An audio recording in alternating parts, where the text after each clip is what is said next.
He began life as a professional midget who walked around Hollywood parties while top-notch celebrities sniffed cocaine from his shaved head. And now, he's a guy on the radio. Live from Hollywood, it's the Craig Ferguson Show. But it's not live from Hollywood. It's not live from Hollywood. That was a lie, wasn't it? That was a lie. That was an alternative fact. It was an alternative fact. We are not live from Hollywood today. This is our third or fourth day? Fourth day live from Manhattan in the state of New York. We're in New York City. Normally, I feel like people might say it like, we're in NYC, but you say no, we're in Manhattan. We said Manhattan in the state of New York because I'm actually part Chippewa Indian. Oh, interesting. We don't call ourselves that, though. No, you don't. You called it, but you don't call yourself that. I don't know. What was the Indian tribe that had Manhattan initially? I don't have that fact offhand. Well, you got a computer there. Look it up. Yeah. In the meantime, please hold, everybody. I'll put this music on until Joe finds out. Didn't we almost have it all? Ah, Whitney, she's so missed. So, did you find it, Joe? According to, I'm just going to read, I haven't proofed this. Right. According to the letter by Pieter Johnzoon Schagen, acquired from an unnamed Native American people. It's a bunch of people. I'm not going to read all their names. Right. May 24th, 1626, from unnamed Native American people, which are believed to have been Canarsie Indians of the Lenape. Canarsie Indians. Right. So, and isn't there a place in Jersey called Canarsie? Canarsie? Canarsie. The Canarsie. No, Carnegie. Oh, but that's Scottish. So what I'm saying is that the Scottish people used to own Manhattan, and we want it back. Give it back. Give it back. Give it back. Right. Okay. So that's it. So day 4. Here's what I've learned so far. Sure. In my trip to New York, that I'm now too old to drink New York coffee first thing in the morning. Oh no, what happened? I get depressed and gassy. I'm like, I hate myself. Like, I wake up, I want a cup of coffee, and then I have a cup of New York coffee. I'm too much of a pussy for New York coffee now. I need LA smooth jazz coffee. Oh yeah, New York coffee is kind of alternative Swedish Eagle coffee, and I can't hack it. What do you think they're putting in there? I'd probably urine. Oh, sure. I think that urine is the number one ingredient on most street fare. Yes. In New York. Did that become a Hollywood thing, drinking your own urine? It was for a little while, yeah. I started drinking other people's urine just to... and you don't want to go straight into drinking your own urine right away. You build up to it. So I was drinking their urine, having people drink my urine, and then I drank my own urine. And? It's the circle of life. Oh, that's beautiful. It's the circle of life. You pee it out, you drink it in. You pee it out, you drink it in. After a while, you think, this is pointless. Yeah. Oh, wow. We're not going anywhere. Existential crisis. Actually, I've never drank pee knowingly. I have never knowingly drank pee in my life. Sure. Yeah, have you knowingly ever drank pee? No, I don't think I would. Although you probably have, though. It's sterile, right? So it's not bad for you. I don't know if that's true. I think that's put around by Howie Mandel. I think he says that. But I don't, because Howie's got this cleanliness thing. He has to be clean all the time. And I remember when the Trump pee-pee tape scandal was threatening to break, but no one could find the tape of it. Sure.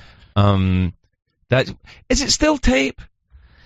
I don't know. It's not. I mean, that might have been on tape. I don't think it's not tape anymore. It could have been tape. I mean, if you'd done it a long time ago, it could have been tape. Yeah, but no, it's ones and zeros, man. Yeah, that's right. Ones and zeros, baby. Baby, yeah. Are we taking any calls today? Do you feel like it or not? I don't know if we, tweet out the number. Go and tweet out the number and say, hey, give us a call if you want to talk about anything.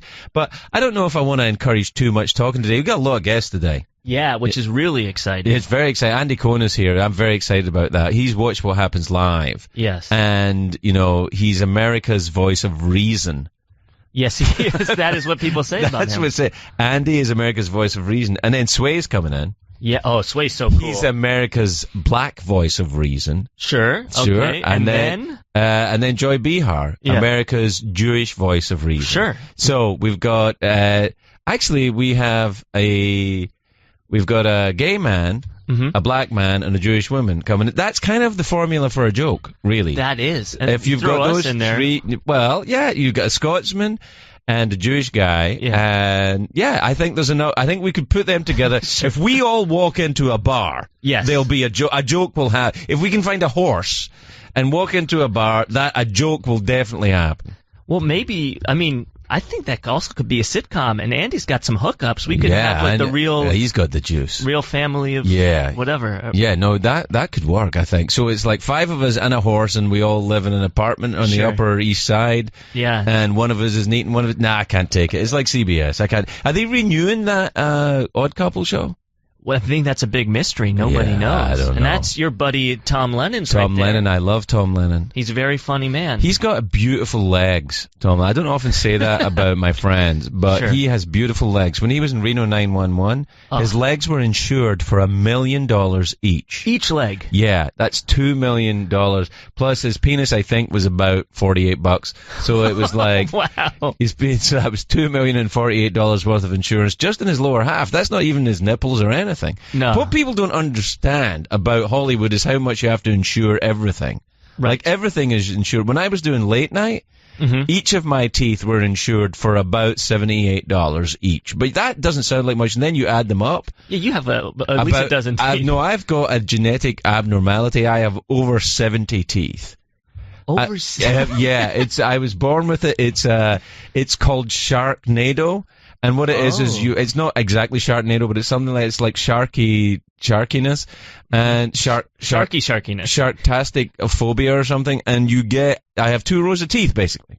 Like a shark. No, this is insane. And I'm just learning this now. Yeah, I mean, what happens is I have a front row of teeth and a back row of teeth, and sometimes, I have to floss in more than one direction. Most people just floss in and out, in and out. I have to go side to side, side to side. This is making your life so difficult. Well, it's not easy. It's not easy, but I don't mind doing it, because you know why? I care about my fans. That's true. You've always said that. Do you know what? I'm so uncomfortable even saying that. I don't like people that say they have fans. Oh. I don't feel that I have fans. I don't like that idea. Well, I hate to be the one to break this to you, but I think you do have fans. No, thank you, Joe, but I don't think that that's a good idea. I think that fans are if you're a sports team, you have fans. Oh, okay. Right? And you're not a sports team. I am not a sports team. If you are a rock band, maybe you have fans. But nobody's coming to see me, nobody's coming with their boyfriend, taking their top off, and then showing me their breasts while I'm on stage doing stand-up. There's nobody doing that. Yet. Maybe they don't know that's what you want. No, that's not happening. It's not like, oh, Craig, do that joke again. Nobody's saying that. Show us those teeth or anything. Show us your shark's teeth. Yeah, I'm sorry. Yeah, all I'm saying is I don't have fans. I have people that we have similar interests, and we have a symbiotic relationship. I do my best to provide entertainment for people who otherwise find the world a dull and dreary place. Oh, wow. Yeah. So that's an essential role. So I'm battling the caffeine depression of today, and also the street food in New York. I think is a bad idea for me. Are you going cart to cart, just scarfing down? No, because I'm a vegan, and I haven't yet to find vegan fare available on the street. Can I recommend hot nuts? Nuts for nuts is my thing. I can't turn them down. Yeah. Really? Are you doing it a lot? Oh, I love it. Well, see, it's very different for you. You're Malibu Joe Bolter. You're used to being in Malibu, and warm nuts are aplenty. Yeah, everybody's nuts are warm in Malibu. It's the climate. It is. I think that is the sign of opulence, right? The warm nut. Yeah. There's the story of... No, it happened to me. It's not a story. That was how drunk I was. I was on a British Airways plane. Mm-hmm. And I was in first class because somebody else was paying for it. I would probably go in first class now as well. I'm not going to lie to you. I would pay for it. You would? I think so. You deserve it with all that you've done. You're so Malibu sometimes. You can't. But I have to say that I was in first class, and it was one of the first times I was ever in first class. Okay. And the stewardess lady came up. No, you can't say stewardess. What? Flight attendant. Oh, yes. Flight attendant, who happened to be an attractive woman. Oh, okay. But it was just a thing. I wasn't, I'm not objectifying her because she was an attractive woman and a flight attendant. She just happened to be. You're just stating you found her She's got nothing attractive. to be ashamed of, is what I'm saying. She was an attractive woman who was a flight attendant. What's your problem? Yeah, no, I have no problem. I actually have a mental image just based on your description. And she was a Zaftig lady. She was, what? Zaftig. It's a word which means kind of Rubenesque. She was full-figured. Oh, okay. She was a full-figured young woman in a tight outfit. Zaftig. It's probably, okay, I'm imagining it a bit better than it was. Yeah, it sounds really nice. I know, it was good. Music playing when she walked. music played. The girl from Ipanema inexplicably played every time she walked around. It was like everywhere she walked, it was like soft and sweet and young. And she wasn't that young though, but she was very attractive. Sure. And she said to me, when I was sitting in my first class seat, she said, "Warm nuts, sir?" Oh. Yeah, and I said, "No, I'm just happy to be in first class." See, and we laughed. Oh, wow, you crushed it. Yeah, we laughed, and then we made out. Wow. All right, I added the last bit, then we went to the bathroom and joined the Mile High Club. Oh my God. No, I added that. That didn't happen. Does it count if you're in the Mile High Club? Like, the Mile High Club is if you have sex in an airplane, right, at cruising altitude. But does it count if you masturbate in Denver? That's a great question. That's Mile High Stadium, right? Mile High Stadium. Yes, so you're a mile high, and you're having sex, albeit on your own. So if you jerk off in Denver or the surrounding area, Mile High Club, you're in. You know what? It's funny that you're saying that, because we've actually been to Denver together. And I'm glad you didn't bring this up before we got there. Well, I wanted to, but I was shy. No, I think to me it counts. I mean, is it the height that matters, or is it the fact that you're in an aircraft? I think it's actually aircraft and sex involving more than one person. Oh. But you know what? I tell you who will know the answer to this is Andy Cohen. Oh, he's the expert. That's just the kind of thing he'll know the answer to, because he's got he's got his finger on the pop culture thing that we don't know anything about. And all the kids are talking about Mile High Club these days. That's what they like. I don't know. What are they talking about? I don't even know what things they're on anymore. I used to think Twitter was a thing. Now Twitter and Facebook are grandpa things now, right? Oh, yeah, it moves so fast. Now the kids are like the Snapchat. No, you think they're on Snapchat because you're in your 30s. I'm guessing that, you know what we should do? We should get Milo. Teenage son. Well, you should tell us what one we're on.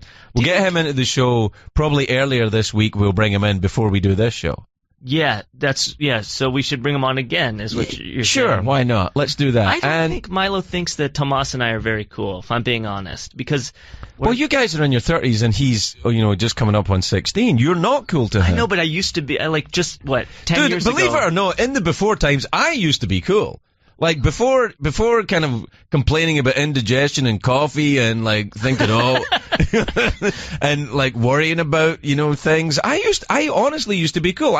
Before I had kids, when you have kids, you're just a cross between a servant and a cop, right? You're just like, don't do that, let me get you something. But before I had kids, I was pretty cool. And reasonably cool.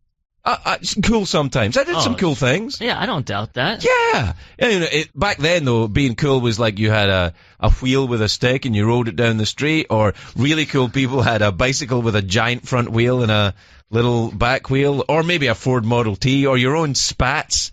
Wow. If you had spats. What spats are? These shoes that are black and white, the kind of overshoes things? Yeah. That they wear in gangster movies? Sure. Everybody wore them back in the day. I was known as Spats. Oh, that's a cool nickname, actually. Yeah, Spats. This is my pal Spats.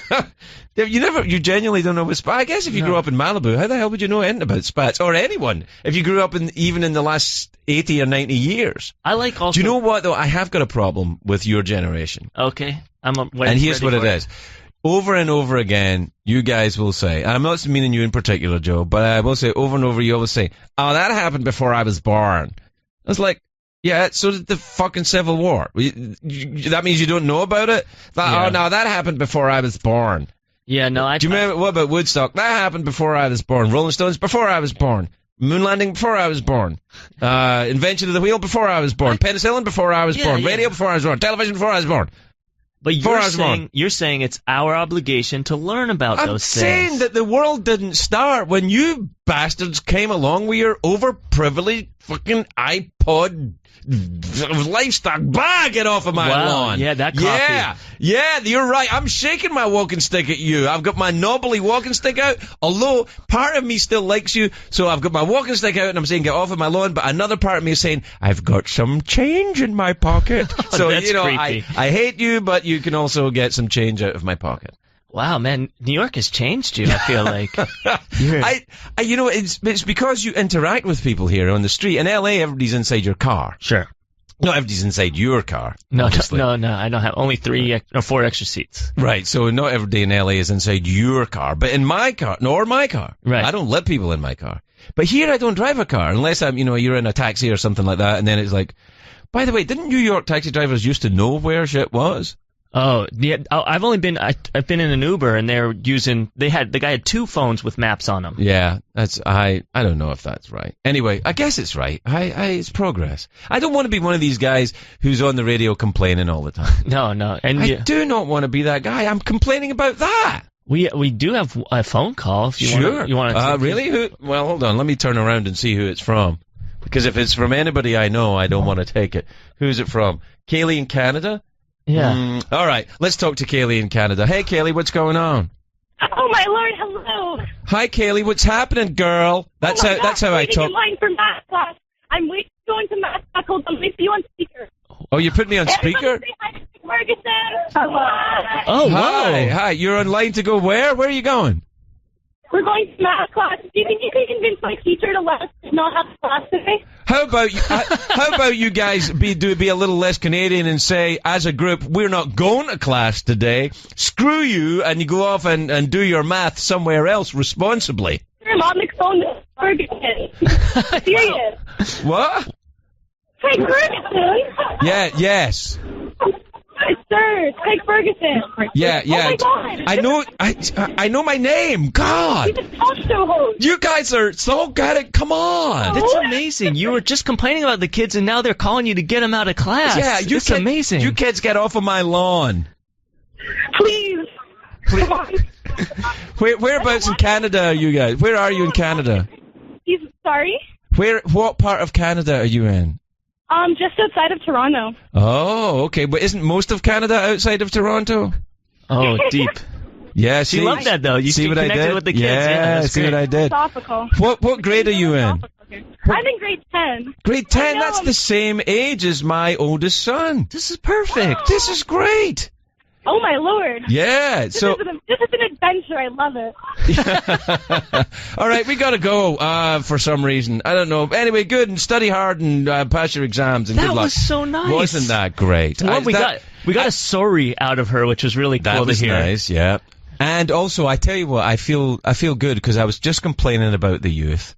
That they've got no spirit and no moxie and nobody is as cool as I was when I was young. And then, do you know what happened? And then? The young actually called me Canadian youth, known for their rebellion. That, and in class or about to go into class? They're waiting in line to go to class, which I think must be a Canadian thing. I've never heard of that before. So polite, yeah. You wait in line to go to class? Time for class, everyone get in line. Okay. All right, then. Well, we'll just wait over here. I don't know. I think that's only our second young person who's ever called the show. It's because I don't take the calls, because I don't want to be prank called. Well, that's a fear, right? Well, see, back in the before times, and I'm talking about the early, mid-90s. Sure. The Jerky Boys. Oh, very funny, but you don't want to be on the other end of that. They'd call you, and they'd pretend to be someone else, and look out, because then hijinks would ensue. Well, luckily we have Danny Phones, who he vets them to make sure they're no prankers. I don't know, Danny Phones, because now we're in New York, because normally Danny's in New York and we're in LA, and we don't get to see. First of all, Danny is a stone fox. Yes, he is. But the second thing, you don't know that just by talking to him, right? And then you meet him. You're like, wow, and then because you're like, oh wow, nice to meet you, Mr. Pitt. And then the thing is that Danny, I think, might be in cahoots sometimes with Jerky Boy types. Oh, with the pranksters. Yeah. Wow, that's dangerous. He's got that. Did you listen to the Jerky Boys, Danny, when you were a kid? I didn't, but I saw them on Arrested Development, and then I researched. Ah, right. See, that's our generation. Yeah, we learn about things from Phil from Philly. You're not here until tomorrow, Phil. That's when we do Sports Friday. Are you going to be here tomorrow? Really? I don't know. Call in? Yeah, you could call in, I guess, with sports. Also, you know what? There's other people other than you that know about sports. Yeah, so don't worry about it. Anyway, we're worried about the Jerky Boys. That's what it is. Now, you're specifically worried about them, not just a fellow prankster of some sort. Well, I'm just worried that people will mock me. I'm from out of town. I'm a bit of a rube. Oh, yeah. I'm a bit of a rube in New York. I walk around with my backpack singing show tunes. That might get some people laughing. I like to walk around, the East Village singing. Actually, the East Village is totally safe now. When I lived in the East Village, it was a very dangerous neighborhood. Now, it's not dangerous. No, it's pretty nice. I was down there. Do you know what I was just thinking, though? We should get my old buddy Hugh Mackey, who runs a motorcycle store on 6th Street. We should have him in on the show. Is he still here doing it? Yeah, his motorcycle store is still on 6th Street, on 6 between C and D. Hugh Mackey. Yeah, Hugh Mackey. Give him a call. A motorcycle guy? Yeah, he's from Scotland. Oh, whoa. Is that just coincidence that you knew him, or you knew him back in the old town? Well, my then wife was friendly with him. Oh, okay. Now, this is a long time ago, because I got married when I was 21, and we got divorced when I was 23. Sure. It's a different type of marriage. Quick trial period. Got in and out. It's a different type of marriage, that kind of thing. But they were friends, and I always liked Hugh. He's a nice guy. And, he knows about motorbikes. So that might be a thing that kids want to hear about. Yeah, do the kids still motorcycle? I don't know. You're closer to them than I am. I don't. Tomas does, though. He's got a bike. Tomas does have a motorbike, yeah. Yeah, it's cool. He's one of them Harley Petersons. Is that what they call them? That's what they call them, Harley Petersons. HP, and what you do is, it's like a Harley Davidson, except it's less expensive. Oh, it's like you buy the purses on the corner here. Right, exactly. It's a Harley Peterson. It's a bit like Belle Darn chocolates. Oh, sure. Right? They're not Belgian, they're Belle Darn. Harley Peterson motorcycles and Courvoisier champagne. Oh, Courvoisier. Courvoisier, yeah. It's Italian champagne. Courvoisier. And what you do is you drink it, and then it helps you become an acrobat. Because all Italians who are actually from Italy, not a lot of people know this, because there's a lot of Italians in Jersey and in New York City, and they're, let's be honest, for the most part, a bit like Phil from Philly. Oh yeah, I think they all are. They're zaftig gentlemen with pinky rings. Yes. Right. Whereas in Italy, nearly all Italians who are born in Italy are acrobats at birth. Wait, literally at birth, out of the womb, they do like a cartwheel. They're like hipseo, and they hoop hey, and hack in a bush, and off they go. That's so nice. It's such a cheerful country, you wouldn't believe it. Wow. I went when I was a kid, but I was too young to appreciate it. They were, if you were too young, they didn't want to freak you out by tumbling near you. Yeah, I would have been jealous, because I'm not a guy who has that ability to tumble. You're not someone who does that. I don't think of you as being a person who does that kind of thing. You like to sit down and chat. Yeah, I like to chat. I can't touch my toes and never have, so I feel like that's probably the first step of being an acrobat, being able to be flexible. It's a thing that they require. Yeah, you gotta... I mean, I can touch my toes. Can you really? Yeah. Wow, I wish I was that flexible. Wait, do you do stretches a lot? Yeah, you gotta when you're older. If you don't stretch, that's it. That's it? It's over. Well, you seize up. You actually just become... That's how most people die. Oh, just not stretching? They don't stretch, die. Whoa. And what happens is they're not actually dead. They've just seized up, and then you get buried alive, like in that movie with Vincent Price. What? Yeah, there's a movie with... Do you know who Vincent Price is? You sent me a picture once, I feel like, but Vincent Price on the... Do you know who Michael Jackson was? Yeah, of course. All right. Do you know in the Michael Jackson video for Thriller, there's a voice that does the... In the darkness tomb. That's Vincent Price. Oh, wow. And he was a horror movie actor back in the day. Oh. And then I think in the 1950s there was a movie where he was buried alive. Or, actually it was Ray Milland, so I was wrong. Well, it's funny because on your TV, you're watching the Weather Channel right now, which I hope that... But on my TV, I believe Dan put up a nice Vincent Price photo. Oh, see, there's Vincent Price. That's when people used to smoke. Not like you jerks. No, although I don't smoke. No, but it's because it's bad now. Yeah, no, well, smoking back then was good for you. That's so cool. I know. And something happened. They started putting stuff in the cigarettes, and now they're bad for you. But can we talk about how I agree that it looks cool, even though I know it's bad. It's not good to say that it looks cool. Yeah. But you see like I guess it's a cool person smoking, not just anyone. There's a sad smoker too. It's not cool to smoke or do drugs. It's not. It is a little bit. But you cool. see some people. No, it's not. No, it's not cool at all. No, but he looks great. It's a little bit. It's distinguished and it's kind of. Nah, it's a filthy, dirty habit. It's not cool at all. No. I'm just saying that. See, it's even hard. You can't. Well, I don't do it. I don't do drugs. I don't do alcohol. I don't do any of that. I don't do cocaine. I don't do group sex. You do coffee though, hard. Well, I'm not. I think that's coming to an end. I think I'm done. I think all that's left is stretching and water. Oh wow. Jesus, I hate myself. You know what? I think what I have to do is kind of lighten up a little bit.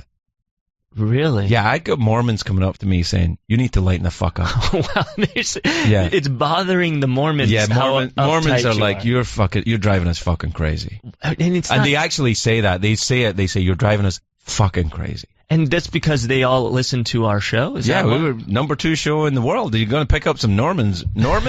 Some guy's named Norman. Yeah, did I say Mormons? I meant Normans. Normans are coming up to me going, "Hey, knock it off." Wow. All right. So listen, we're going to take a break. And is Andy coming when we're coming back? Yeah. We're all right. Yeah, we got a sign that says break. Oh, break. All right. Yeah. We'll take a break. We'll be right back. There'll be more of Craig Ferguson on Sirius XM right after this.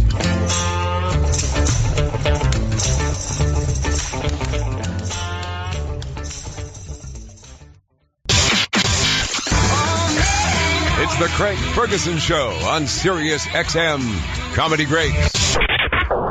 Do you like that, Andy? That's like a jingle coming back in. Is that your jingle? Yeah, it's one of them. We have got a few. Yes, yeah. I like it. I think it's good. Andy Cohen is here. I'm very excited. Yeah. Joe is very excited. Yeah, you both look really excited. We are very excited. Andy, I'm a huge fan of yours. I told you the first time I met you, I believe you to be a force for good in the world. Thank you. Wow, that's nice. That is the truth. I believe you're a force for tolerance and humor. Ah, thank you. Yeah, wow, that's yes, really exactly. Nice. That's exactly what I told Joe as well. Yeah, he did. Yes. I said Andy Cohen is a force for tolerance and humor in the world. Thank you. Yeah. You have your own channel on Yes, Sirius? right here at Why Sirius. don't I have a channel? 102, Radio Andy. Yeah, don't plug it. Just tell me what it is. No, I'm going to fucking plug it. No, man. Yes. How come you get your own channel?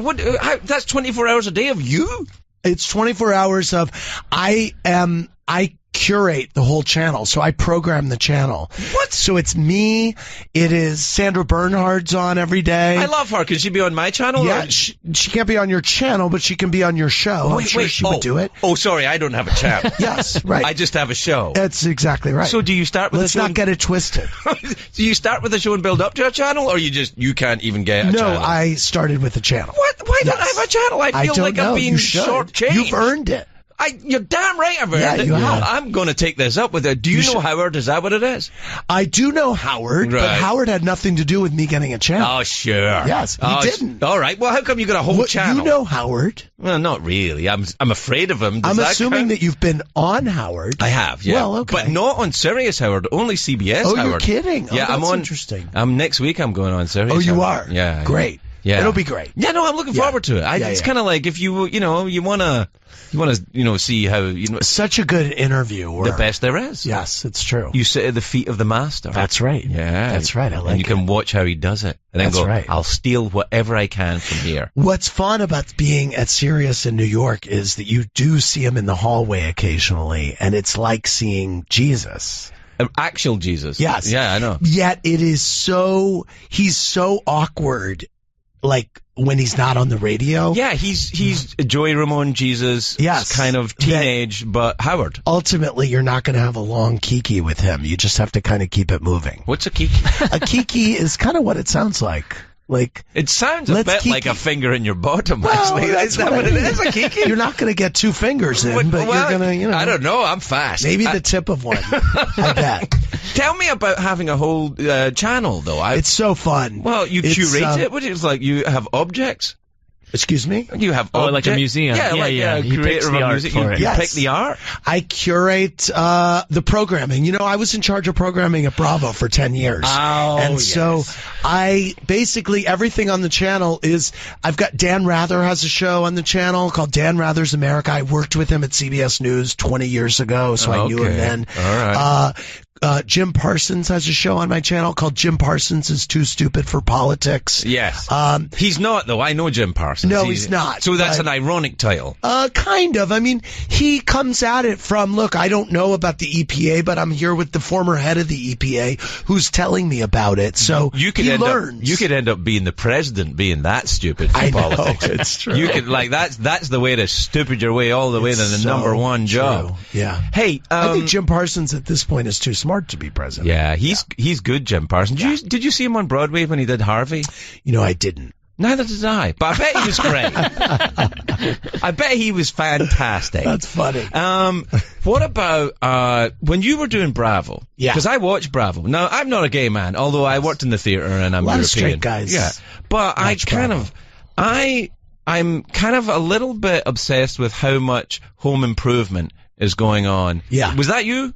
Yeah, we one of the first, when I joined, Queer Eye had just blown up. Queer Eye for the Straight Guy. That was a great show. It was a great show. Great show. And very influential in its time for a lot of reasons. But what the Fab Five represented food, fashion, beauty, design, and pop culture. Did you do that? Did you put that together? I did not. I cannot. I was an EP of about 100 episodes of that show. But it was not my idea, nor did I cast it.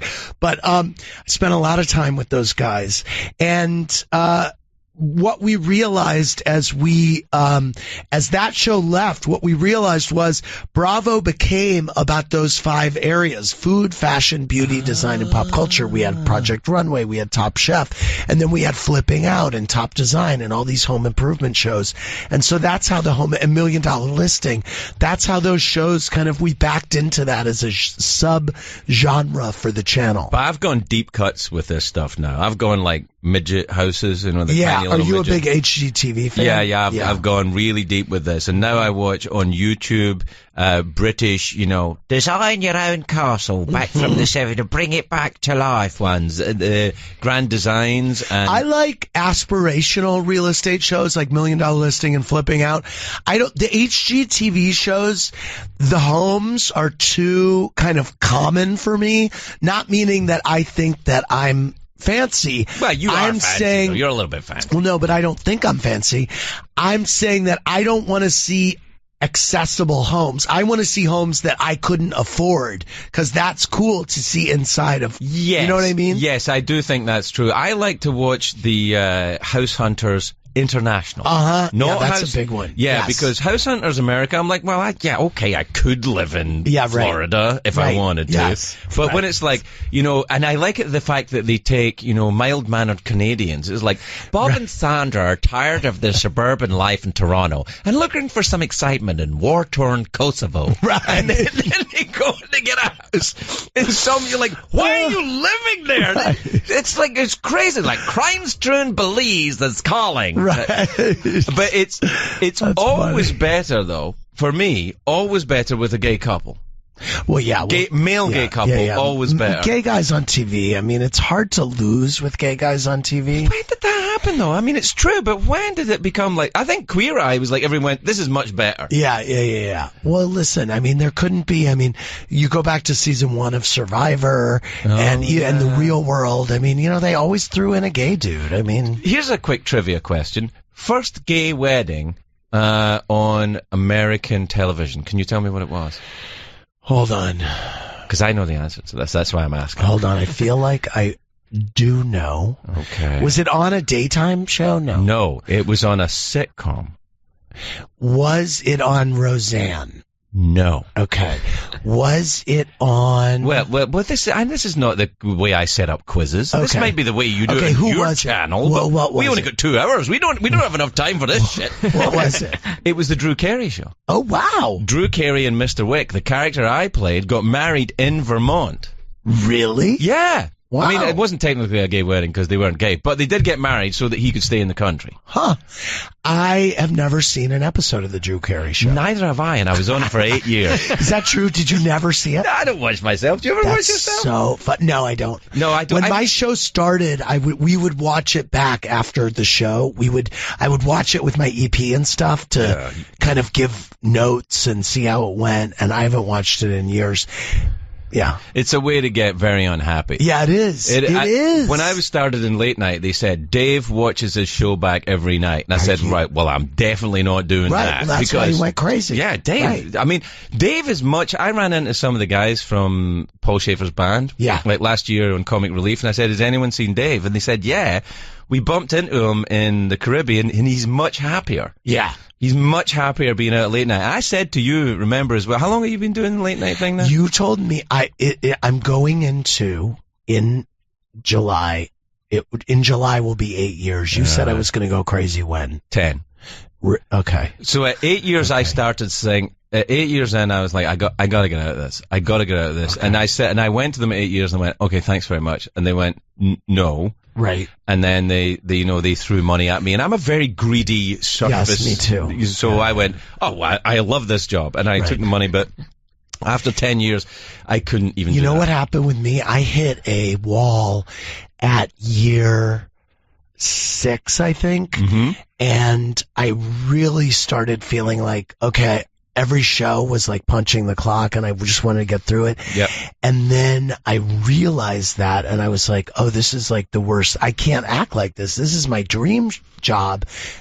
So I really got re-engaged, and then they got me a new studio this year. And that has really re-engaged me. We set up in a different way the mechanics of how I enter the studio, and our green rooms are different, and our control room is different, and the physicality of it all changed, which actually really energized me. And there are things we can do in the studio that we couldn't do in our last studio. So it's actually it's energized me. So hopefully can I tell you something very depressing? Yeah. At 8 years, I got a new studio. Oh no. And I was like, oh, this is great. Oh no. Yeah. And then at 10 years, it still hit you again. Wow. But a little bit. But good. Well, at least I'm on track. But here's the thing. It's a little bit different. I think it's a little bit different, though, because I was doing the broadcast CBS late night. Right. And I think all of that broadcast stuff has changed. I think your show belongs to you. You're not being forced into a group of people. That's true. And I don't get notes. I mean, they never tell me. Did CBS give you notes? Not really, no. But what happened was because I was a middle-aged straight white guy doing a show at the same time as Jay and Dave and Conan and so you become part of a club that you never wanted to join. I never subscribed to that. Yeah. I never went to Emerson. I didn't want to be a fucking late night host. I just ended up there because I needed a job. Yeah. And what happens is you become part of a group of people that you don't want to be part of. I don't think you've ever been forced into that kind of mold. Well, no, I haven't at all. And in fact, maybe partly I like don't even get considered in the group of the late night hosts, even though I've been on for 8 years. But that's a gift. It is? Yes, it's not because I'm not being pitted against them. Yes, and you're also I kind of want to be. I don't think you always want what you can't. Maybe, have, maybe it's kind of like you want to be invited to the party even if you don't want to go. Well, that's true. I mean, Vanity Fair did this spread of all the late night hosts last year, and I wasn't in it. It was like 2 years ago, and it was Trevor Noah and Larry Wilburn hadn't premiered yet, but they were in this picture with and I wasn't in it, and I was like, and James Corden had just. I'm like, I've been on for like. Why? Well, anyway. I think a lot of it there's the picture. Look, it's all the white guys. Oh, yeah. And I'm not in it. And I was like, oh, no, it's not all white. But I was like, oh, no, Larry's in it. I was like, well, what about me? Well, you are an iconoclast and on the outside. That's better. Yeah, I mean, I think it probably is. Also, you've got your own channel. You don't need those assholes. Right. You have your own fucking channel. Right, man. true. A channel. Yes. Which you curate. Yes, it's true. You probably will get a Congressional Medal of Freedom. Not from this president. that's just not the one you want. Right. Oh, I guess a Congressional Medal of Freedom.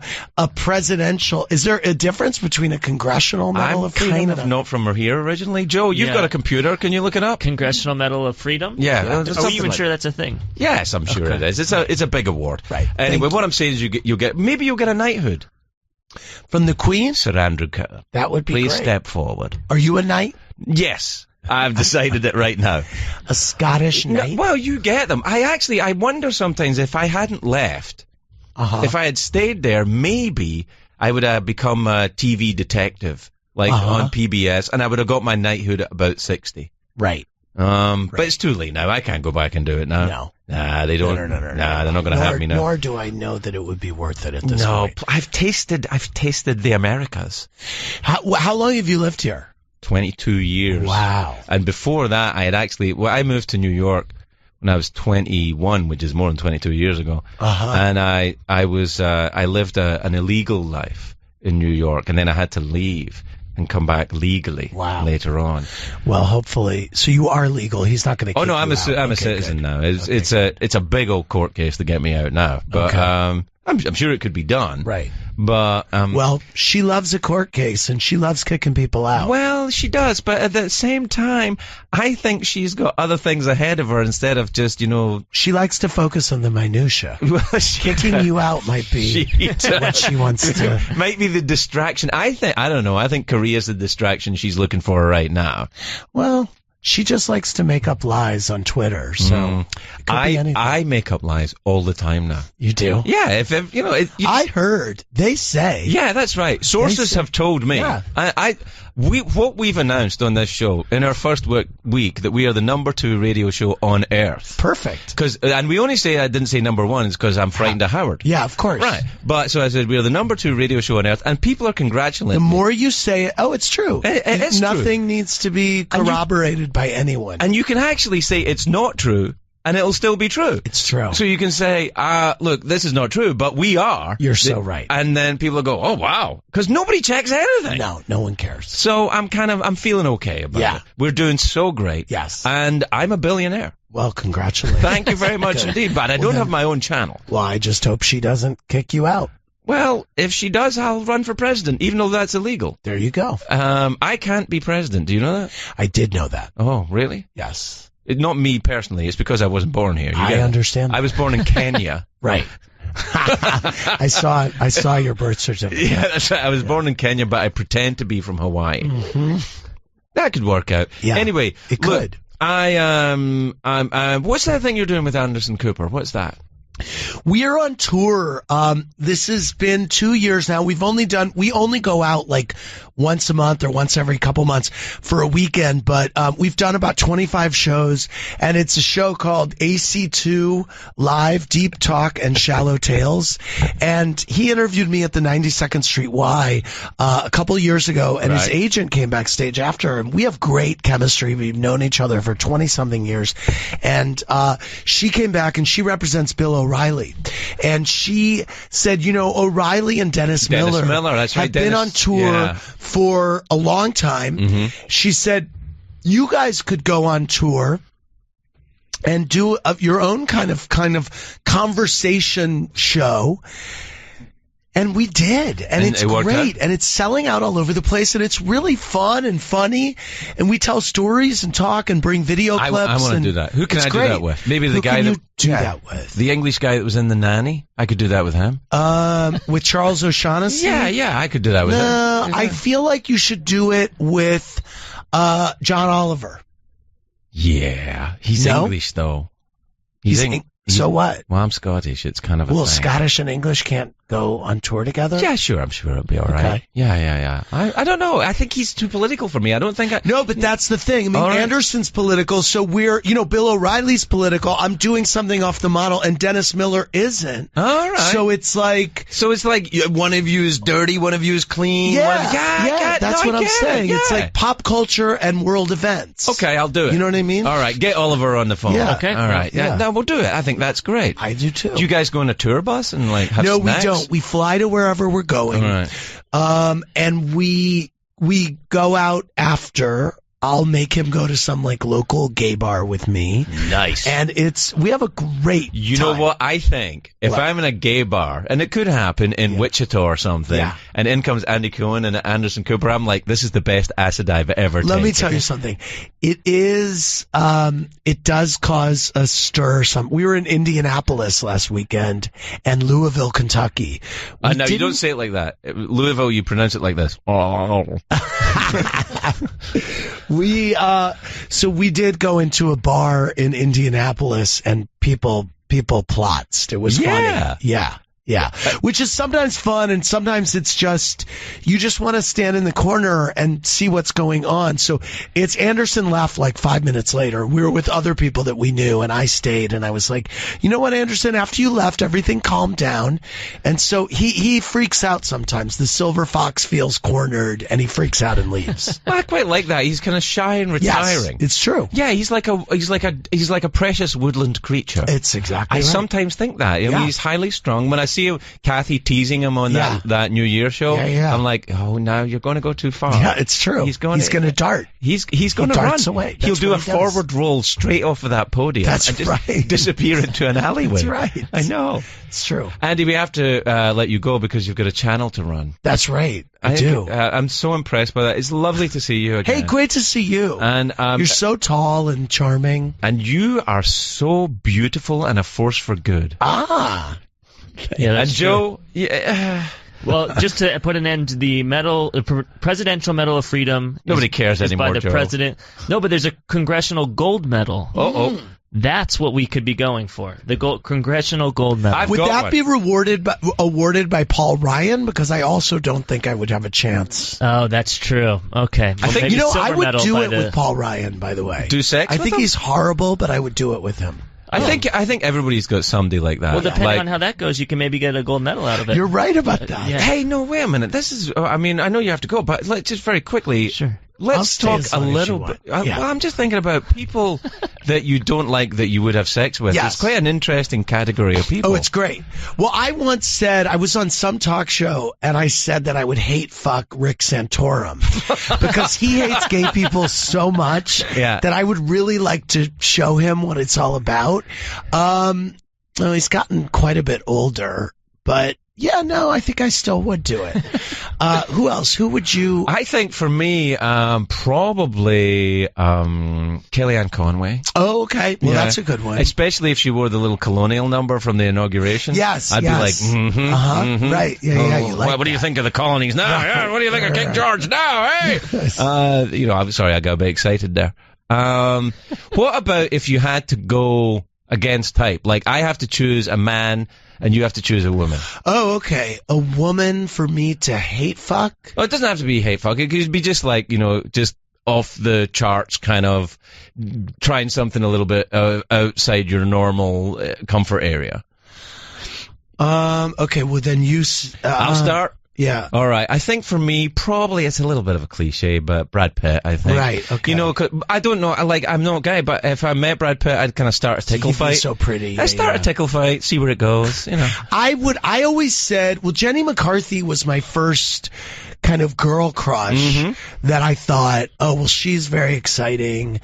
And also, Cameron Diaz was always someone that I thought that I would be I think these are both excellent choices. Yeah. Her dancing around in her underwear and Something About Mary was very exciting for me. Yeah, I think that's okay. I think that's perfectly, I think these are good, decent American choices. Yeah, I think so, too. And we can make America great again. I think we can. With these choices. Yes, I agree. All right. Good to see you, buddy. Good to see you, Craigie. Enjoy Andy's channel. He's got a whole channel. You can catch his channel. Radio Andy. 102.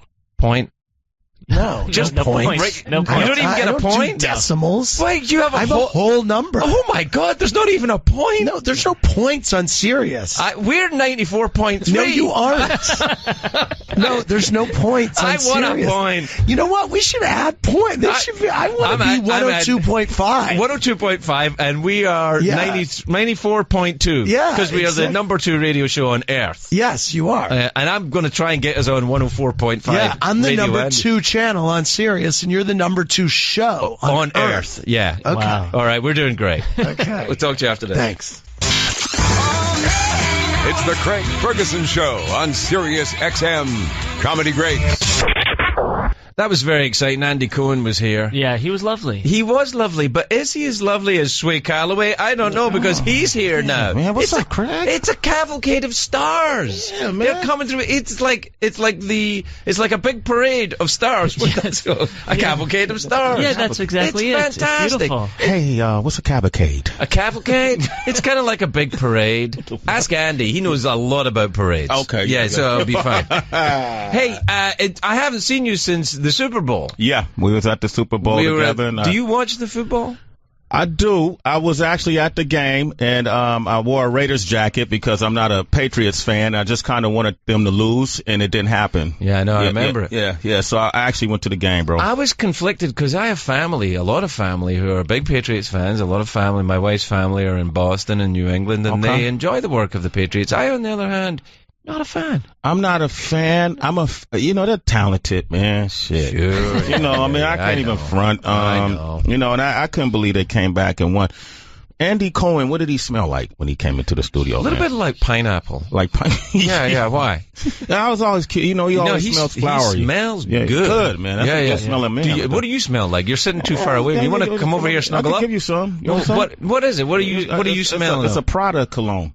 Prada? Prada. I don't. Nice. I just rub myself in vegetable oil. Vegetable oil. Well, palm oil. I know it's bad for you, but hey, I want to look good. You want to look good. Plus, you don't get sunburned with it, right? I don't. Yeah? I don't get sunburned. You can cook shit on your own arm. If I'm in a very hot environment, I can put rashers of bacon or eggs on my legs. Yep. And cook them up. That's what's up, man. I'm very popular during the summer season. You're popular in this building too, man. Everybody is just running around and screaming out your name. And yeah, I think that's because I've been stealing stuff. Yeah. Okay, cool.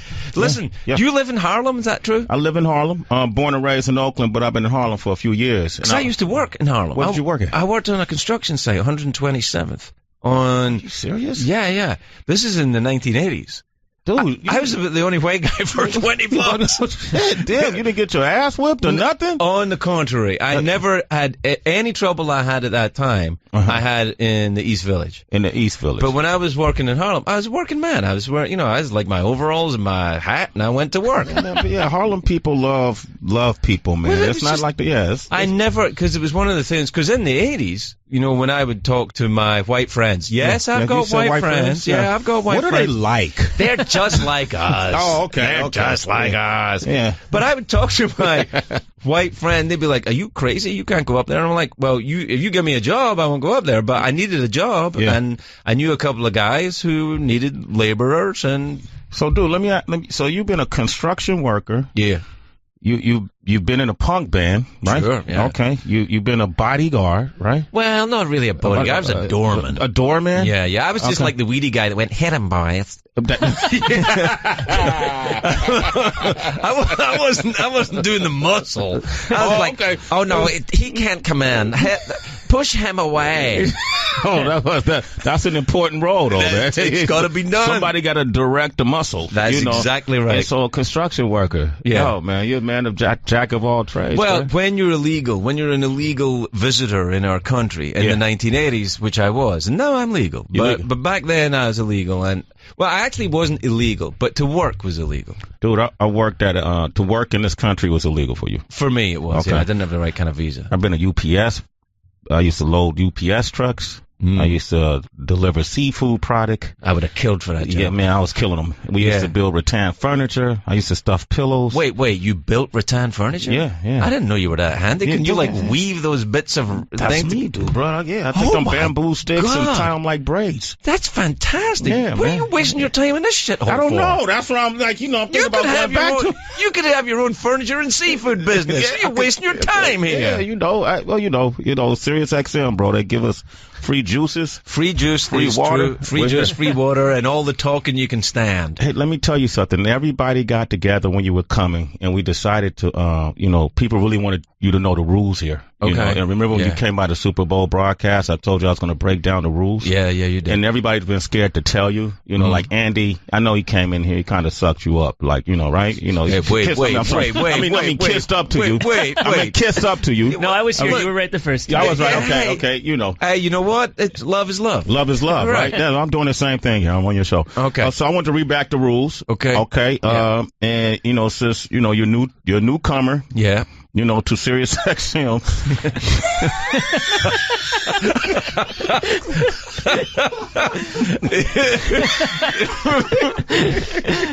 So there's some 5 do's and don'ts. Okay, five do's and don'ts. Okay, I know you're not going to follow none of this. But number 5 is don't snitch. Mind your damn business around here. That's what people say. Okay. 4, do share with your neighbors if you have food or drinks and cool free stuff. Spread the love. Okay. Kind of like Andy spreaded the love. I hear you. I know. I got it. I understand what's going on. Yeah. 3, don't stink up the bathroom. Someone always knows who did it, because there are a couple jocks here who would go to the bathroom, stink it up. Yeah. And wouldn't wash their hands. So. That's outrageous. I would never do that. What, wash your hands? Yeah. Okay.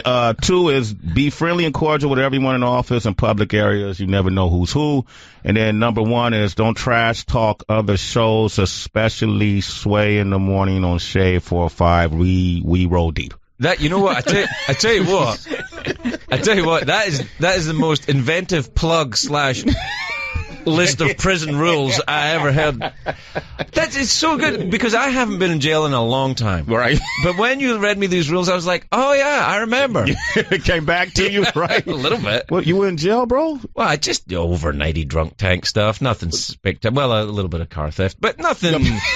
Nothing. But it was a drunken car theft. It wasn't like an actual car theft. Yeah. See, I think if a cop comes up and you're trying to steal the car and he says, I've caught you trying to steal a car, and you say, I'm just joking around, he should see that it is a joke, right? Right, yeah. Yeah, but he didn't. He took it way too far. Yeah, he took it all the way to jail. Was it like a stop and frisk thing? Were you profiled, or? Well, you know what it's like, being a Scottish man in New York.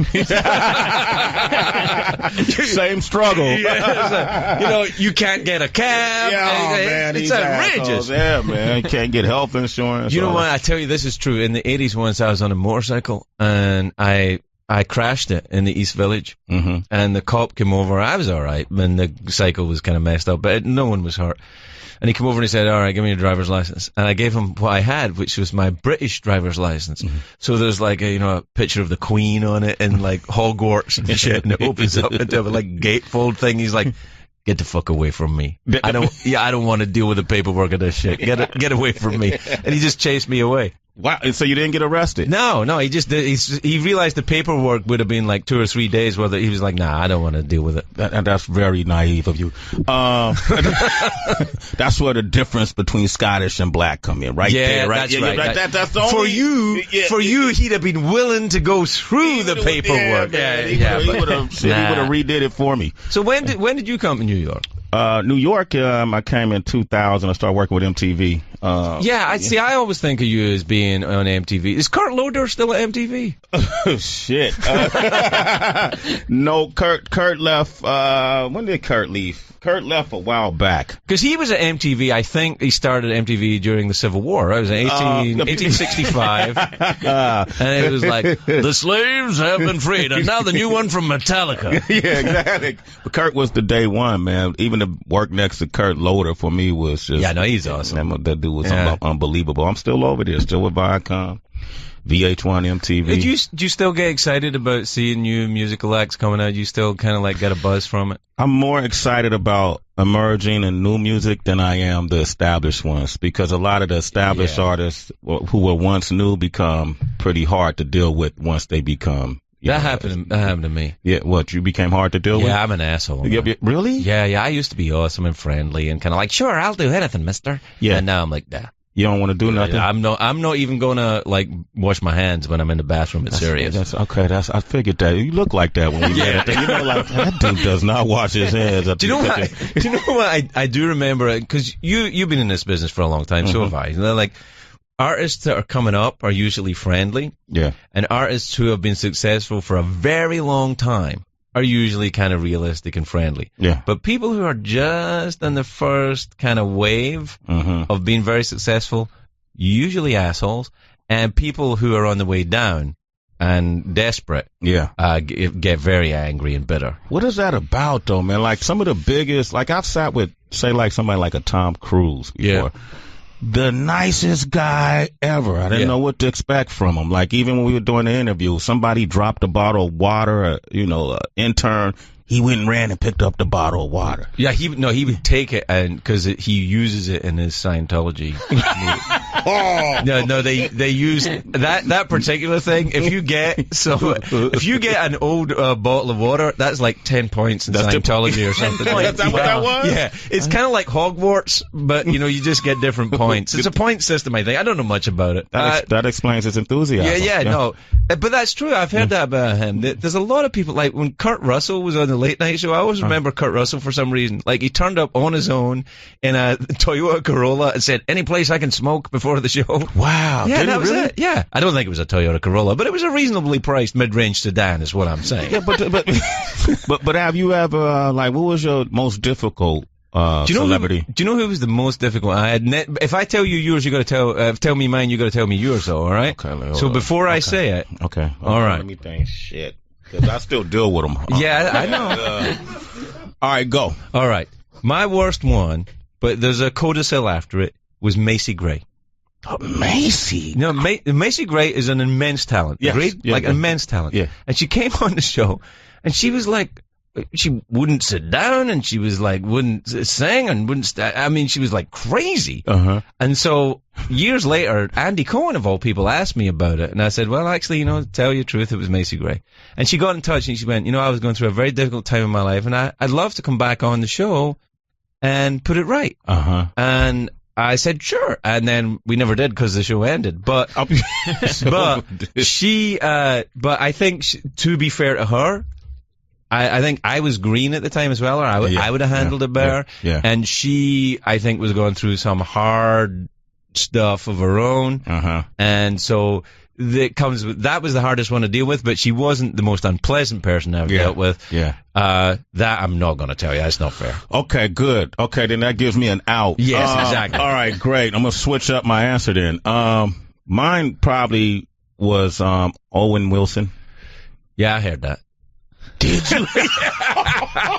Really? No, not from you. Okay. Yeah, no, I've heard that. Stories, really? Oh, yeah. No bullshit, really? Yeah. Because I thought it was me, and he doesn't know me from, I could walk by that guy, he probably would have no idea who I am, what I do. But we were doing a movie awards for MTV, and it was a red carpet moment, and I just could not connect with the dude, bro. It was like I don't know, if I didn't know any better, I thought he might have hit a bong or something before he hit the carpet. Now you've gone too far. No, I mean, I'm not saying that's what he done, that he did that. You've gone too far. But he was aloof. I couldn't, I couldn't reel him in, man. I didn't know what this stuff so strong, I'm going to be aloof all day. But I couldn't reel him in, but to be fair, I was green too at that time, and probably he was just like, you little shit, I don't know you, why you asking questions. What happens, I think, as well, is that when you're new, when you do what you and I are doing, when you're new, you kind of like, you have your own ego involved, and you're like, don't treat me like shit, I'm just doing my job.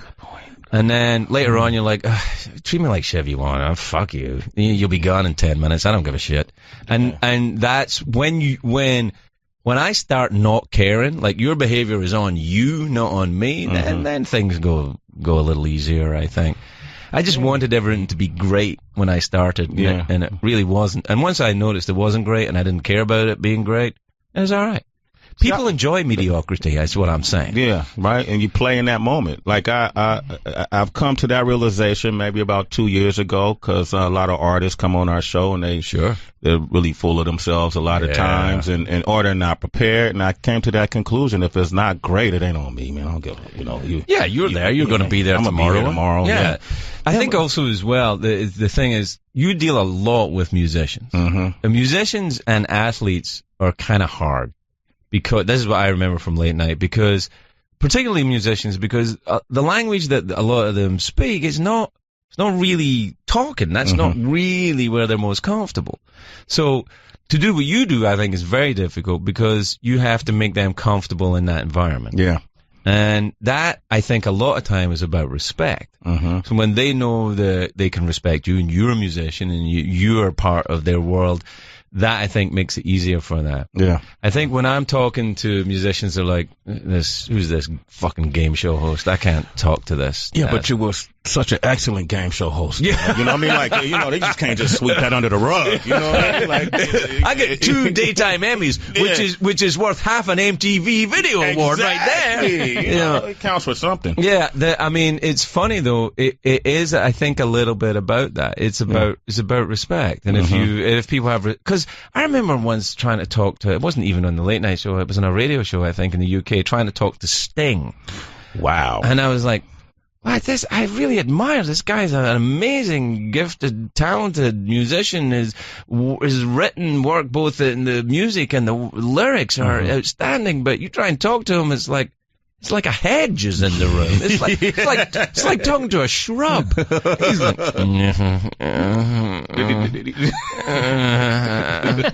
like, what? Come on, Sting. Were you talking to him? It sounds like you were touching him. Actually, to be fair, I was just following him around. Yeah, it sounded like you was rubbing him. Yeah, I was rubbing up against him. I think that's why I didn't want to talk. I was like, come on, Sting. No. You know, I had Prince, I can't think of which album it was, but a new album had came out, and I was so nervous I had to interview him. Yeah. And so prior to the interview, they were like, you know, he only wants to have an ISO on him, and we really don't want you in the interview. You know, that was the first thing I was being told. I was like, all right. Could you not be there at all? You know, just ask him the question. And I'm nervous as hell. And so prior to the interview, we started talking, and we had this great conversation, man. It was like I was speaking to my uncle. We talked about family. We talked about music. We talked about hip hop, R&B, pop, the music business. And they said, hey, guys, we're going to start in 5, 4, 3, 2, 1. And at this point, I'm thinking, man, I'm about to kill this. And I asked him the first question, and just like he turned into Prince. Yeah. And he just went, That was his answer to the first question. And I didn't know how to pull it back. Those moments I don't get nervous about anymore. To your point, Mike, if it's awkward, I love the awkward. Yeah, it's fine. I love the pregnant pause. Yeah, oh no, that's good. That was my favorite bit actually in late night. I would ask people if they want to do it. You want to do it? The pregnant pause? Let's do an awkward pause right now. Yeah. Let's try it on the radio. Do you ever do it on the radio? No, this is my first time. Okay. All right.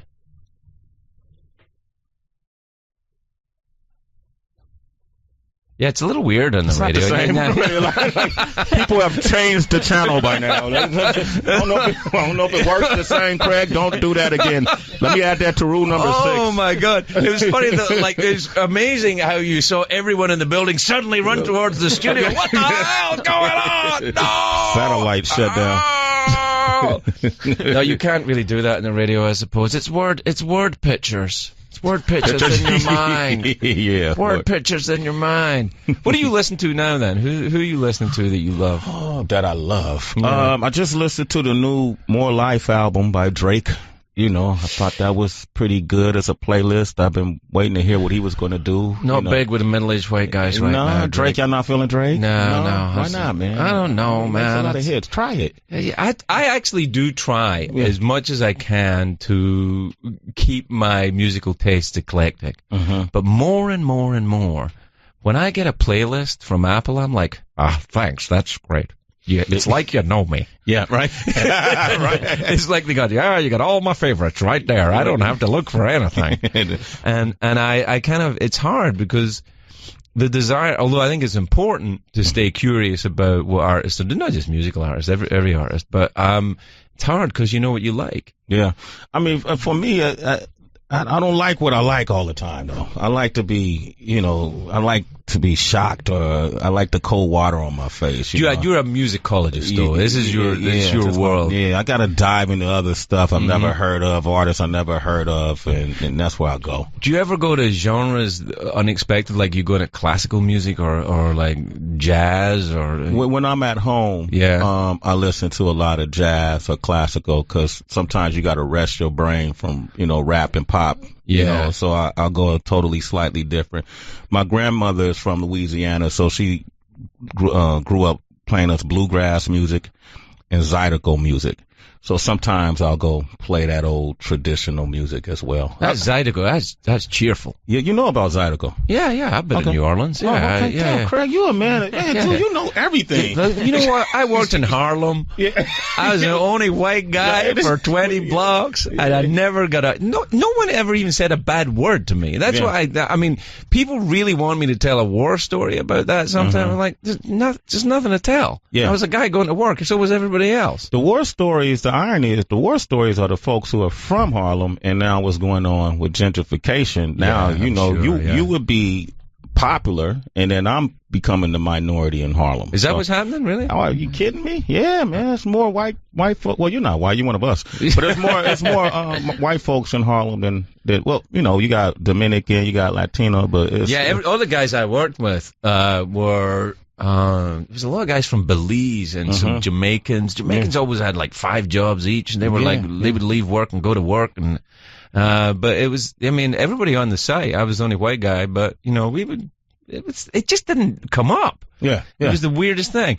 Because it's funny that who was I telling this? Yvette Nicole Brown, I think, a couple of weeks ago on the show. I can remember the first black person I met. I was 18 years old. You didn't meet a black person until you were... I grew up in Scotland. I grew up in Scotland. They don't have black people in Scotland? They do now. But really? It was the first black person I met was an African guy called Zeke Manyika. He was a drummer in a band called Orange Juice. Good band. Edwin Collins was the singer in that band. He went on to do some other stuff, and Zeke was a really good drummer. And I remember I met him in Hurricane's Bar, and I said to him, "You're the first black guy I met." He went, "How you doing?" I said, "Okay." You went 18 years of your life and never met a black person? Yeah. Well, it was Scotland in the 1970s. Really? They didn't have like slave trade in Scotland back in the day or nothing? None of that happened? No. The Scottish people did a lot of bad things, but not on their own doorstep. Okay, all right, okay. Fascinating. Yeah, it was. It's weird. There was a lot of Pakistani guys, a lot of Indian guys, and I had met, they don't have xenophobia over there or nothing, right? They just hate each other, Protestants. Each other? Yeah, it's like it's kind of a different kind of hatred. Okay. It's kind of more homespun, down home hatred. Yeah. Family hate. Family hate. Yeah, it's nothing like family. It's good old family hate. Yeah. No, it's kind of different. They're very good at being multicultural over there, I think. But it's a much smaller population. 5 million people. There's only 5 million people? Yeah, it's only 5 million people in Scotland. Do I sound dumb right now? Should I know this? No. We all know this? No, they're all sitting going, the entire room's going, holy shit, I had no idea. Wow, okay. Yeah, it's only 5 million people. There's twice as many people live in L.A. who live in Scotland. Wow, I didn't realize that. Yeah, it's a tiny, but Scottish people What's the capital city? Edinburgh. Okay. But I'm from Glasgow. Glasgow. So I've been to Scotland. Right. I went because we did the European Music Awards in Glasgow. Yeah. Glasgow's the cool city. Edinburgh is the kind of like, is like the Washington. And Glasgow's kind of like the New York. Okay, that's where I was at. So that's right. Yeah, I saw black people though. No, they're not banned. Oh, okay. Okay. I was like, and also this is when I was 18, it was a long time ago. I mean, it was like, the Kaiser was at the border of Germany and the flying machine had just been invented. It was a long time ago. No cell phones back then. No, there was no cell phones. Okay, all right. No apps. No apps, no Instagrams, no Snapchat or Fuzzywig or whatever the fuck it is now. I don't know. What is it now? Instagram, Snapchat. I can't keep up. IG stories, Tetris. Tetris. Tetris I'll do, yeah. I can name a bunch of them. I got to deal with. Angry Birds. But I do recall that the women over there were quite friendly. Yes. Like, I think being black over there was like being a magnet. Yes, that's true. It's kind of like when I got here to America, I would really talk up the Scottish accent. Yeah. I'd be like, oh, it's very nice to meet you. Oh, I'm so excited to be in this wonderful land full of freedom and opportunity. It's dark in Scotland. And do all that. I'm guessing you played up a little bit more. Yeah, I go more hood. Like, yo, what up, ma? You know, stuff like that. You know, can I beat that up later? You know, exactly so. They love that. Yes, it's right. It's just something a little bit different, a little bit, you know, it's variety. I think it's fine. And you know what? Thank you, Sway, for coming in. I think we've all learned a lot. I think America's got a little more together. Big this deal, is different, man. Yeah, it's great. Hey, can I just, before we go, I want to talk to you about your hat, because it's awesome. Go for it, man. Yeah, go for it. Yeah, man. it's a really cool hat. I think I need to up my hat game. Well, you know, I've been wearing my hat since people have seen me probably at 2 years of age. Really? Is when I first put on my first hat. I got a buddy who's like that. He wears his hat all the time. He's a boxer. He's a boxer. Yeah, he wears his hat. Does he wear it in the ring? Yeah. I take mine off at home in showers and I've never showered with him, so I don't know. When I make love, you know. I've never made love with him or had a shower with him. Maybe I should try that just in case to see if he takes his hat off. Well, you know what it is? Well, making love with your buddy? Why not? Just to see if he takes his hat off, just for research. Just stop at that point. If he takes it off, you stop. But I've worn my hat as such a curiosity to so many people, and it works for me. Yeah, no, it's good. It's kind of like your thing. We got to go there saying we got to go. Okay, good. All right. Sway, thanks for coming. Good luck to you, man. You don't even need luck, bro. I respect everything you do, man. Well, right back at you. To be on your show. What's the name of your channel again? Thank you for researching. It's Sway in the Morning. I'm on Shade 4-5, Channel 45, 8 a.m. to 12 noon, Monday through Friday. 45.1. Just Channel 45. Why, you don't have a point? No point, man. I'm right on the one. And then Sway's Universe is our YouTube channel. You can see all the interviews we do and all that great stuff. All right, man. Thank you. Thanks. The Craig Ferguson Show. Don't go anywhere. The really good stuff is coming up right after the break. I am the truth.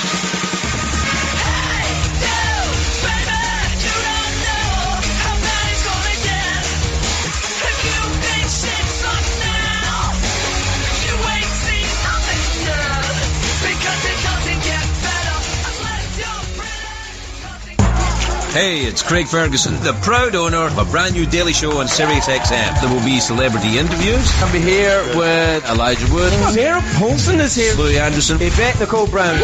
Phone-ins. I subscribe just to get your show. This could be my big shot. Join me for the Craig Ferguson Show. Weekdays, 6 p.m. on the East Coast, 3 p.m. on the West Coast. On Comedy Grace, Sirius XM 94. Or listen to the Sirius XM app when you get out of the car.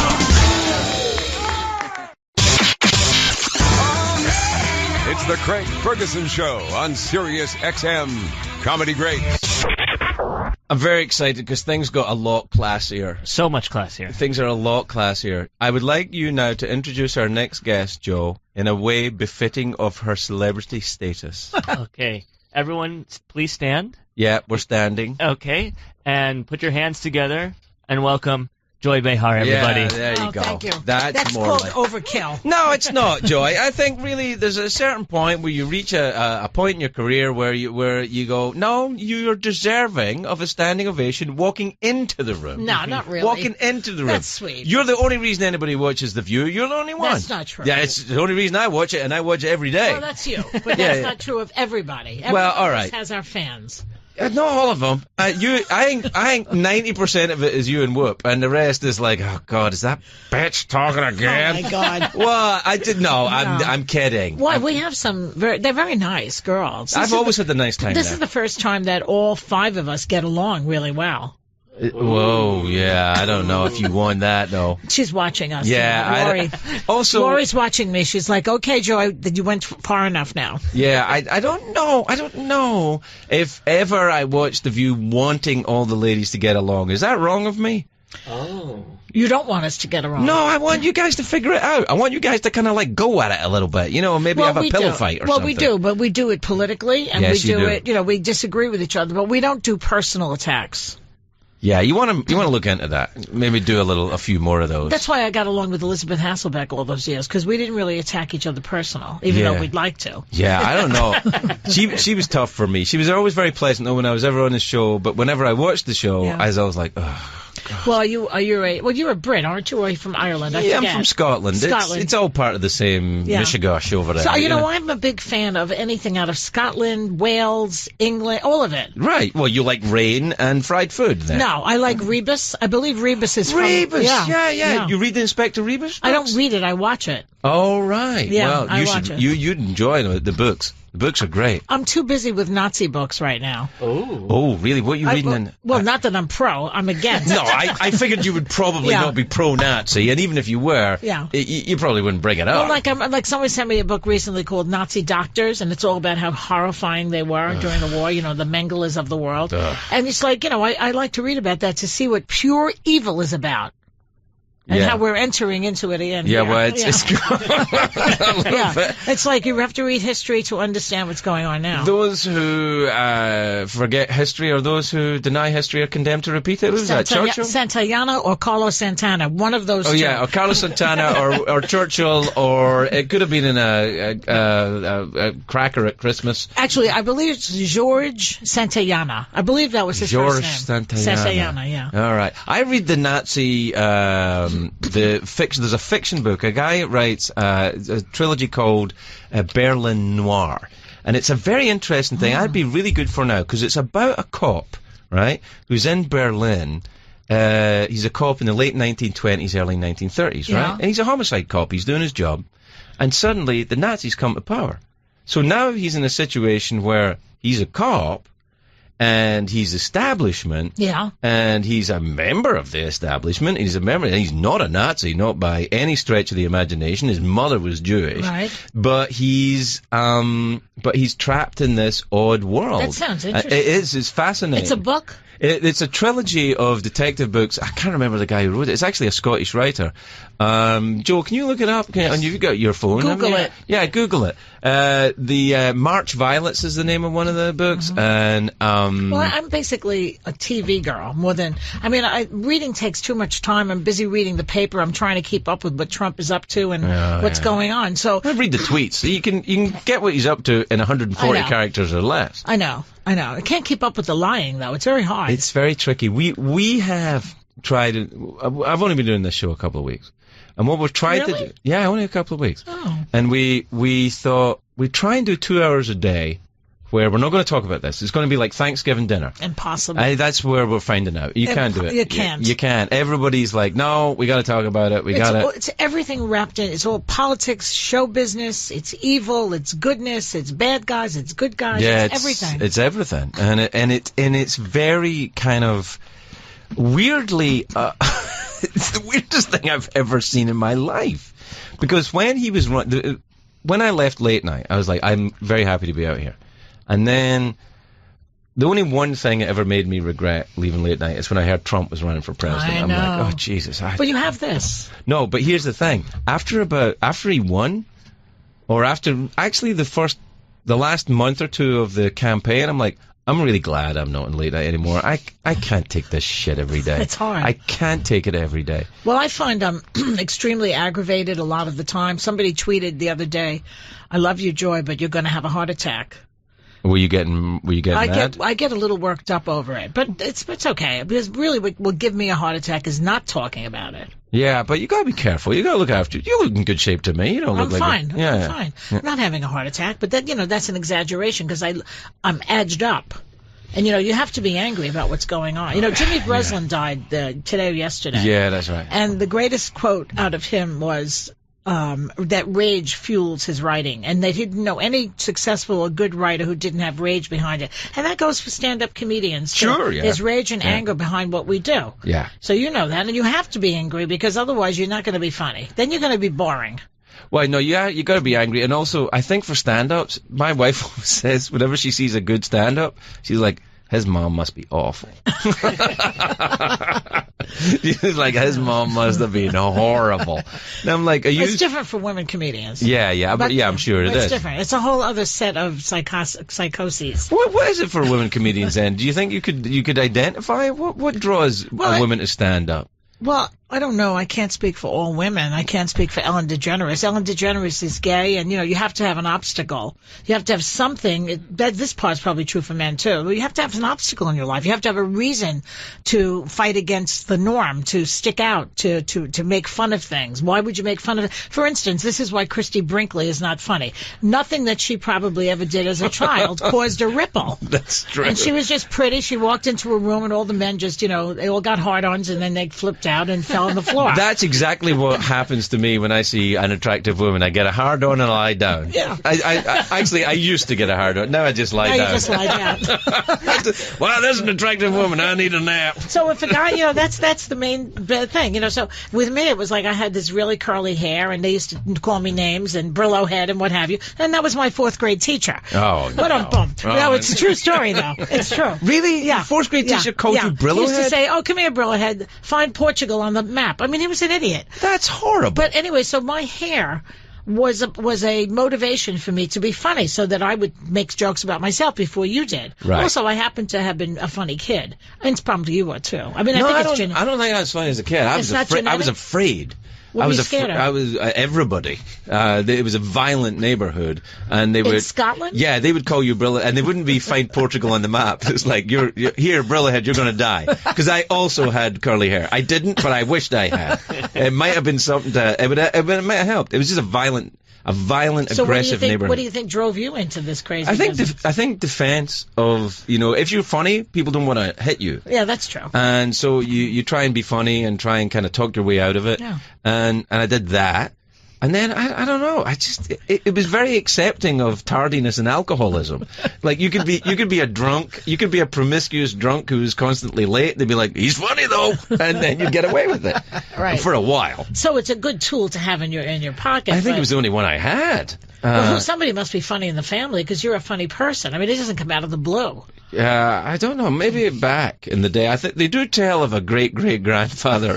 Yeah. In a mental hospital. No, you know what? Actually, he was back in the day in the about 100 years ago. He was killed in the First World War, but he was an escapologist. He used to do a comedy escape act like Houdini in vaudeville, wow. And that was the only person in my family who was ever in show business. Everyone else just goes to church and sings songs about how bad we are. Oh, we are bad and we're all going to die. But you're not Catholic and stuff. No, we're even worse. We're Protestants. Methodist? What is it? Church of Scotland, which is kind of like it's like being a Catholic, but with no statuary or paintings or singing. Oh, that's oh my God! The only thing good about being a Catholic are the statues. Right. There's no No, that's evil. No, what it is, it's to sit in hard benches in damp churches with no heater, and remember that we are the chosen ones, and everyone else is the asshole. I thought the Jews were the chosen ones. You guys always think that. I'm not Jewish. Well, whatever. I'm Catholic. Yeah, that's the same thing to me. I'm a Italian Catholic girl. Italian Catholics, you're New York Jews, you're all just these flamboyant people with big lives, and I'm sitting in a big damp mouths. church. All big mouths we have. No, have you ever been to Italy? Many times. We were just talking about this earlier on. In Italy, Italians who are born in Italy are all acrobats and are really? Yeah, they're all like hoopla, yay, and running around. But in New York, New Jersey Italians, Joe said this, not me. He said they're all overweight men with pinky rings. I said no, that's not true. No. A little bit. I'm so sorry. Italians in Italy are not like Italians in New York. They're not, though, are they? Unless you go to Naples, and they're similar down there. Right. Okay. I've never been to Naples. I've been to Naples. I've been to Sicily. I love Sicily. Sicily's beautiful country. Place, yes. Yeah. There's nothing to do there though, but it's nice. Well, you can go for a swim. Where? They've got the ocean there. I don't need to go to Italy to go for a swim. If I want to go for a swim, I'll go for a swim in New York. But it's the beautiful Mediterranean. Man, I'm talking about Jones Beach here. I'm talking about it's rocky beaches. I'm not interested. I don't like that. I go to the Bahamas where the water's nice and calm. I don't like the Bahamas. Why not? I got bit by a shark in the Bahamas. Now, that last bit's really? not true. Yeah, no. I went shark diving in the Bahamas. Yeah. So I didn't care for the Bahamas much. Well, the water's beautiful. Yeah, the sand is gorgeous. Yeah, the people are nice. Well, Okay. I went to this club. I didn't like it. This conversation's going nowhere. Well, I don't know. It's certainly not going to the Bahamas. So you only have the show for 2 weeks. No, we've been doing it now, I guess, for about 2 or 3 weeks. I don't know. So what's your aim here? What are you trying to accomplish with this show? Here's what I did. Here's what happened. I came out late night and I was like, I'm not going to ever do that kind of thing again. Why? What was wrong with that? I get bored with it. I don't want to talk to the 8th banana on fucking sitcom about. Button on yeah, press the cough button. All right, you can see here. I can hear you on mine. I think we all have to press our cough. That's such a cough that my microphone is picking it up. Are you going to be all right? I'm fine. It's a little acid reflux. It's nothing. I get that. I think it's the coffee in New York. No, we're old. So next, go ahead. All right. So, so when I finished in late night, and I thought I'm not going to do this again, and then Sirius came to me and said, "Will you do a show like that?" And I went, "Nah, I don't want to do that." They said, "We'll put a studio in your guest house." And I was like, okay. So in Los Angeles, the radio studio it's a 15-second commute for me to go to work by foot, right? So I can walk to work. It takes me 15 seconds.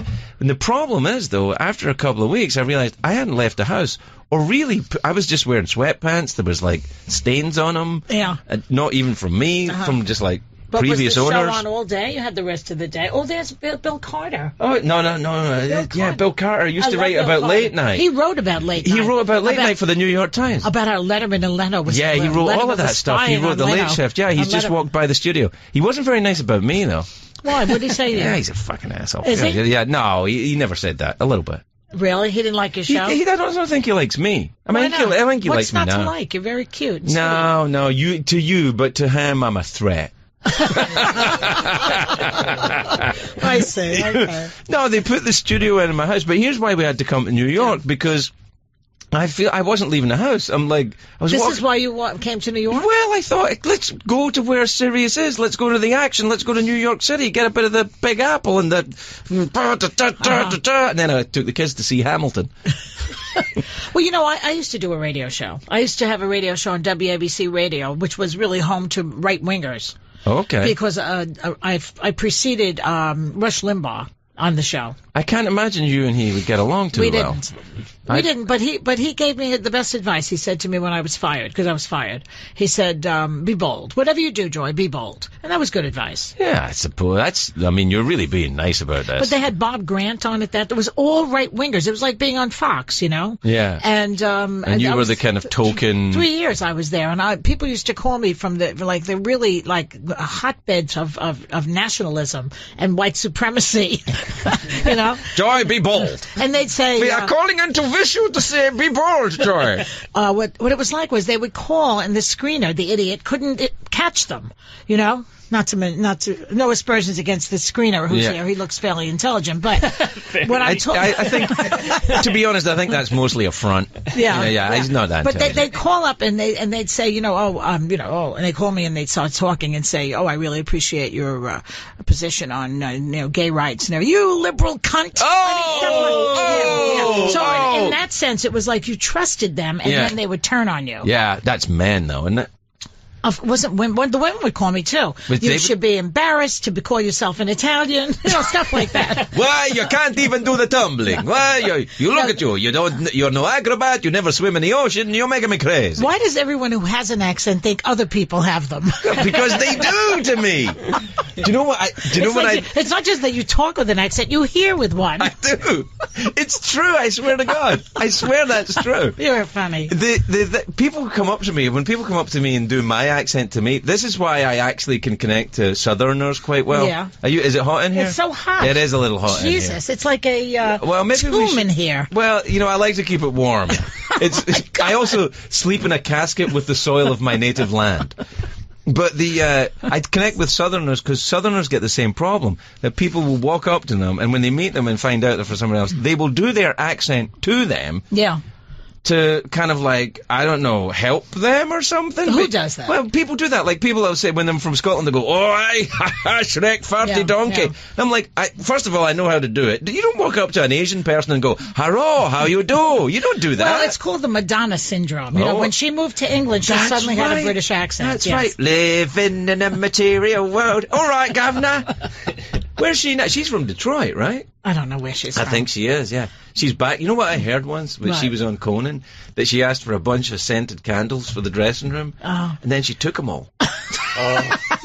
And I was like, the next time I was on Conan's show, I was like, I need a lot of scented candles. We've had people come on our show, and one of them, I won't even tell you who she was, is... Right. Blink your eyes to me in Morse code telling me who it is. And she was going to have a 5-minute segment, and she requested a treadmill in her dressing room. Oh, my God, Jane Fonda? No, not Jane. No, I misread your Jane is wonderful. She is good, I love yeah. Jane. No, this one, she's not that bright. All right, but she had a treadmill? She once said, I love Israel, especially the Jews. I mean, imagine that. So, you know, I won't tell you who she is. Look that up on the wiki quotes, though, Joe. I love Israel, especially the Jews. Well, you know, they have Jews in Israel. I don't know if you've ever been. I've heard that. Have you ever been to Israel? No, but I'm watching the original Israeli show that preceded Homeland. It's called Prisoners of War. It's in Hebrew. It's an Israeli show on Hulu. It's great. Really? Yeah. It's a little soap opera-ish, but I liked it. I like a bit of dramatic. There's so much torturing that they did to the prisoners, and they show you what the torture is like. It's terrible. I don't know if I want to see that. You should see it. It's good. No. Do you watch Narcos? I saw Narcos. I like that. I thought that was a bit soap opera-ish as well. Really? I liked it, but it was a little bit kind of, you are the forbidden woman, and all that kind of stuff. It's like, I quite like that. You know what I like? I like British mystery detectives. You and my wife. I've seen so many. Foyle's War. I love Foyle's War. You see, this is a good place for you to recommend, for me, to recommend people to watch these things, because I love them so much that I would like to share with everybody. No, Foyle's War is fantastic. Rebus, Foyle. Yeah. Lindley. I like Lindley. I don't know Lindley. Have you watched Endeavour? Endeavour is my favorite of all time because it's Morse. Yeah, it's Morse as a young man. But Sean Evans, what an adorable kid he is. Yeah. Do you know what's amazing about he comes from, I was talking to Stephen Fry about this. He comes from a town called Port Talbot in Wales. Michael Sheen comes from there. Sean Evans does? Sean Evans comes from there. Michael Sheen comes from there. Richard Burton came from there. Sir Anthony Hopkins comes from there. It's like this tiny little town the size of Poughkeepsie in Wales, and all these amazing actors come out of there. It's very much like Brooklyn. Neil Diamond, Barbara Streisand, Joy Behar. Yeah, that's true. Mel Brooks, Alan King. A lot of comedians come from Brooklyn. Yeah, but to be fair, Brooklyn is about the size of Wales. Well, but it's only from 2 neighborhoods in Brooklyn, Williamsburg and Bensonhurst. That's it.